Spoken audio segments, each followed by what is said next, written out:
Кыргызстан быйылкы кышкы сууга өзгөчө даярдык көрүүдө. Өлкө жетекчилигинин максаты электр энергиясын үзгүлтүккө учуратпай, калкты жарык менен толук камсыз кылуу. Токту көп жеген майнинг фермалар убактылуу токтотулуп, мамлекеттик жана муниципалдык мекемелерде электр энергиясын үнөмдөө чаралары киргизилди.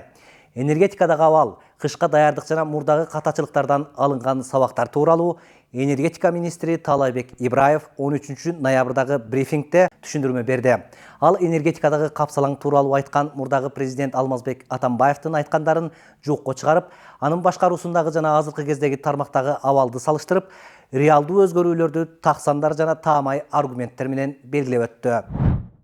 Министр белгилегендей, кургакчылык мезгилинин айынан суу аз топтолуп, Токтогул каскадында энергия кубаттуулукту күчтөндүрүү оңойго турган эмес. Ал эми калктын саны өсүп, жаңы ишканалар ачылып, электр энергиясына болгон керектөө өлкө боюнча 6 миллиард киловатт саатка көбөйгөн.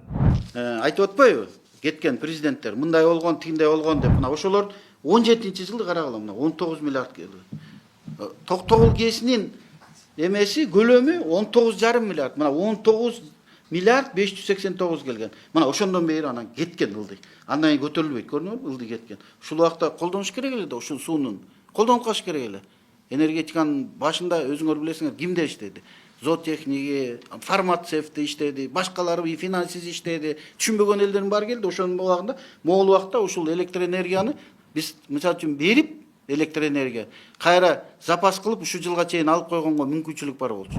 Министр Атамбаевдин башкаруусу маалында жаңыдан ГЭСтер курулбай, энергетикалык коопсуздук саясаты кагаз беттеринде гана калганын белгиледи. Азыр жүрүп жаткан иштер мына ошондо башталса гана. Ал кезде мына ошол шаардана болгон мега долбоорлор боюнча иштер ордунан жылбай, кесиби башка эле кишилер тармакты жетектөөгө дайындалган жоопкерчиликсиз кадр саясатынын айынан келишимдер жокко чыгарылып, энергетикалык көз карандысыздыкты камсыздоо кечеңдеп, өлкө алтындай убактысын бекерге жоготкон. Алмазбек Атамбаевдин бийлиги кезинде 2012 жылы 20 сентябрында Кыргызстан менен Россиянын өкмөттөрү жогорку нарын каскады жана Камбар-Ата 1 КЭСи боюнча Бишкекте 2 ири макулдашууга кол коюлган. Ага ылайык жогорку нарын каскадын Рус гидро компаниясы, Камбар-Ата 1 КЭСин Россиялык Интеррао ЕС корпорациясы курмак. Жогорку нарын каскаддын кубаттуулугу 700 мегаватт, Камбар-Ата 1 КЭСиники долбоор боюнча 1860 мегаватт болмок. Каскадды курууга $430 миллион, ал эми КЭСке 1,7 миллиард доллар насыя каралган. Бирок бул долбоорлор 4 жыл бою ордунан жылбай, 2016 жылы келишимдер жокко чыгарылган. Бирок электр энергиясына болгон керектөөнү жабуу үчүн өлкөдө чакан ГЭСтер курулуп, көптөн бери бүтпөй келгендери ишке берилген. Келип чыккан энергия таңкыстыкты чечүү үчүн соңку 3 жылда Токтогул ГЭСтер каскадынын 4 агрегаты алмашылып, алар 240 мегаватт кошумча кубаттуулукту бере баштады. Эгерде 3400 мегаватт бизде кубаттуулук болсо, Кыргыз мамлекетинде генерация, биз 2600 мегаваттка чыкслоо берип бүгүнкү күндө кошуп атабыз. Өзүң көрүп атпайсыңарбы? Анын баары кайдан келип атат? Эгерде 2014 жылы мындайча айтканда электр энергиянын колдонуусу 14 миллиарддын тегерегинде болсо, мисалы үчүн, бүгүнкү күндө 20 миллиардка кетти да. 33 миң 90 абонент орто эсеп менен быйыл ошо 3 жылдын ичинде жаңы объект болуп кирди. 33 миң. Мына ошол учурда тагыраагы Атамбаевдин башкаруусу маалында суу сактагычта суунун топтолушу жогору болуп турган. Бирок сууну ошол кезде колдонуп калып, электр кубаттуулугун өндүрүп чыгарып, аны запаста кармоо саясаты болгон эмес.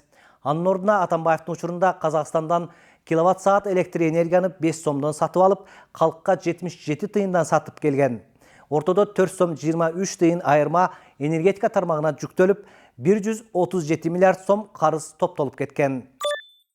2020 жылдан баштап бул тармакта реформаларды жүргүзүүнүн, анын ичинде ар кыл күмөндүү схема, уурулук, коррупцияны жоюунун, электр энергиясын жоготууларды кескин төмөндөтүүнүн негизинде 137 миллиард карызды азайтып олтуруп, бүгүн 25 миллиардка түшүрдүк. Кудай буйруса, келерки жылы толук кутулуп, 2027 жылдан баштап энергетика системабыз тарыхыбызда биринчи жолу пайдага чыгат. Бул мамлекеттүүлүк үчүн, көз карандысыздыгыбыз үчүн чоң жетишкендик. Эгер мен деле башымды оорутпайын, менин президенттик мөөнөтүм эптеп өтүп кетсе болду деп кестерди салбай, реформаларды жасабай, энергияны 5 сомдон импорттоп келип, 1 сомдон элге берип коюп олтура берсем боло берет эле. Муну 5-класстын баласы деле жасай алат. Мен бул жолду тандабадым. Эгер мен да ушул жорукту улантсам, анда энергетика системабызда накта катастрофа болмок. Ал учурда азыр колго алынып курулган ондогон чакан кестерден энергиянын кайра жаралуу булактары болгон шамал менен күндөн кошумча энергия өндүрүү тууралуу сөз да жок болчу. Эмне деген кошумча болуп атат? Бир кез курулду эле, өзүңөр карап көрсөңөр, ошол убакта бир да гидроэлектростанция курулган эмес. 2010 жылы Камбарата КЭСтин бир эмеси агрегаты курулган ошондон бери. Андан бери мына азыр уже Токтогул КЭСинин 4 агрегаты кирди. Уже 4 агрегатын тең ишке киргиздик мына. Кече азыр испытаниядан өттү, мына сетке кошулду. Ар бир эмеге генераторуна 60 мегаваттан 240 мегаватт кошулду. Эгерде мурда Советтер Союзунан бери мына 50 жыл болуп атат. Быйыл Токтогул КЭСин 50 жыл мурун 1200 мегаваттык КЭС курулса, бүгүнкү күндө 1440 мегаватт болду. Кыргызстандын түндүгү менен түштүгүндөгү жогорку чыңалуудагы токту алып өткөн электр чубалгыларын туташтырган Даткагемин электр линиясы 2011 жылы башталып, 2015 жылдын август айында ишке берилген. Аны жана Бишкек жылуулук электр берүү борборунун оңдоо долбоорун Алмазбек Атамбаев өзүнүн башкаруусу учурундагы эң ири жетишкендиги катары баалаган жайы бар. Бирок бул эки долбоордун бири боюнча чоң коррупциялык жаңжал чыгып, коомчулукка дүрбөлөң салган жайы бар. Ошол эле кезде 2010 жылы 2 көмөк чордону жана 1200 мегаватт кубаттуулуктагы жана узуну 405 чакырым Даткагемин жогорку чыңалуудагы электр берүү линиясынын долбоору башталган. Бул энергетикалык шакекче Борбор Азиялык электр тармагынан өз алдынча линия катары өлкөнүн энергетикалык көз каранды эместигин камсыздай турганы айтылган. Бул долбоорго 389 миллион доллар насыя жумшалган. Ал эми Бишкек жылуулук электр борборун жаңылоого 386 миллион доллар насыя алынып, комиссия 111 миллион доллар максатсыз жумшалганын аныктаган. 2018 жылы кышта жабдуулары суукка туруштук бере албай, жылуулук электр борбордун эски блогунда авария болгон. Буга байланыштуу Алмаз Атамбаев мурда премьерликке койгон Сапар Исаков баш болгон бир топ кызмат адамдары камакка алынган.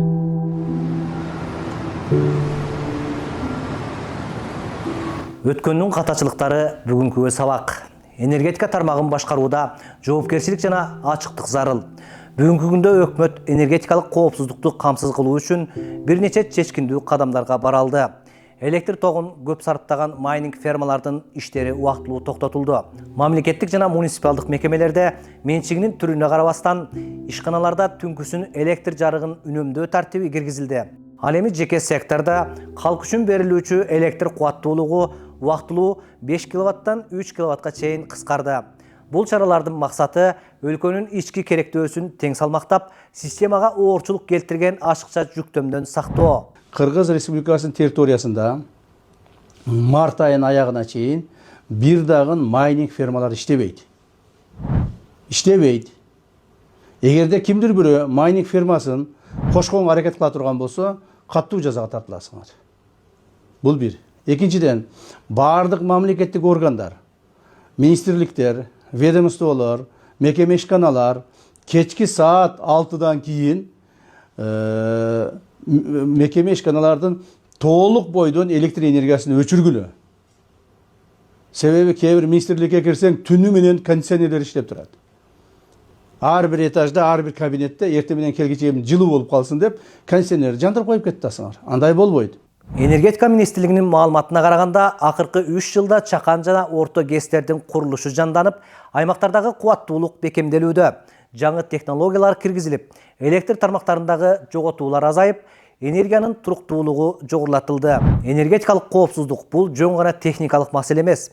Улуттук стратегиялык багыт. Өткөндөн сабак алып, бүгүнкү системалуу кадамдар өлкөнү көз карандысыз энергетикалык келечекке жетелеп баратат. Бул кыш тармактын туруктуулугун жана реформаларга болгон ишенимди сынай турган маанилүү учур.